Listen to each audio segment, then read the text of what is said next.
Hello guys, in today's video we're going to talk about how to fix Instagram mention back problem. So the answer is easy. Just go to the settings and scroll down to the apps section. Now go to the search and search on Instagram. And now next go to the storage, and here you will find this clear cache option. Click on it.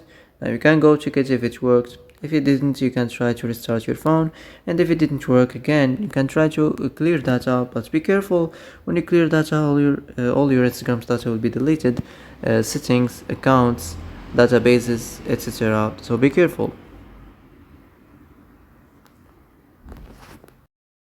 So that's it for today's video. I hope this is the answer you've been looking for.